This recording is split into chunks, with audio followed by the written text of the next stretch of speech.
साथियों नमस्कार। भारत में बिगड़ती मानवाधिकारों की स्थिति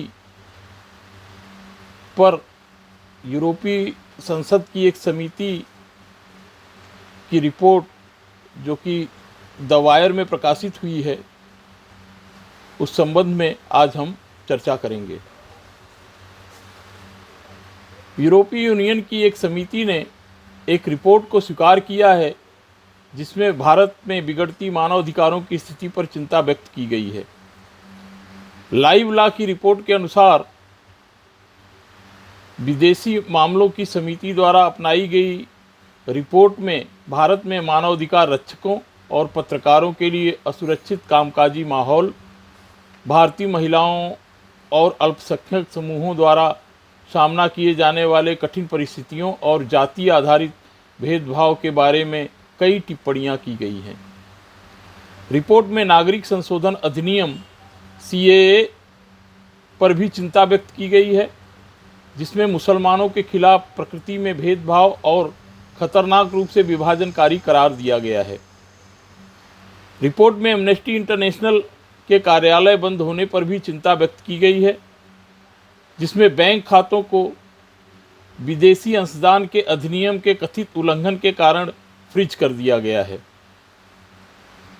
इस रिपोर्ट को 61 वोटों से स्वीकार किया गया है, जबकि 6 वोट इसके खिलाफ पड़े। 4 सदस्य गैर हाजिर रहे। विदेशी मामलों की समिति की यह रिपोर्ट अब सदस्य यूरोपीय संसद के पूर्ण अधिवेशन में वोटिंग के लिए प्रस्तुत की जाएगी। बता दें कि इससे पहले फरवरी में भारत के बढ़ते क्षेत्रीय और भू राजनीतिक प्रभाव को देखते हुए यूरोपीय यूनियन EU और भारत के बीच व्यापक द्विपक्षीय संबंधों की वकालत की गई थी। रिपोर्ट में यूरोपीय संघ और भारत के बीच घनिष्ठ मूल्य आधारित व्यापार संबंधों और विश्व व्यापार संगठन में सुधार पर एक साथ काम करने की आवश्यकता की वकालत की गई है। रिपोर्ट में आगे कहा गया है कि यूरोपीय संघ कश्मीर की स्थिति को बारीकी से देख रहा है और भारत और पाकिस्तान के बीच स्थिरता और विकास को बढ़ाने के लिए अपना समर्थन दोहराया है। सांसदों ने अंतर्राष्ट्रीय कानून के सिद्धांतों के आधार पर भारत और पाकिस्तान के बीच अच्छे पड़ोसी संबंधों की पुनर्संरचना और बहाली के लिए अपने प्रयासों को नवीनीकृत करने के लिए यूरोपीय संघ का आह्वान किया है। उन्होंने भारत और चीन के बिगड़ते रिश्तों और क्षेत्र में चीन की विस्तारवादी नीति और पर्याप्त सैन्य निर्माण पर भी चिंता व्यक्त की है।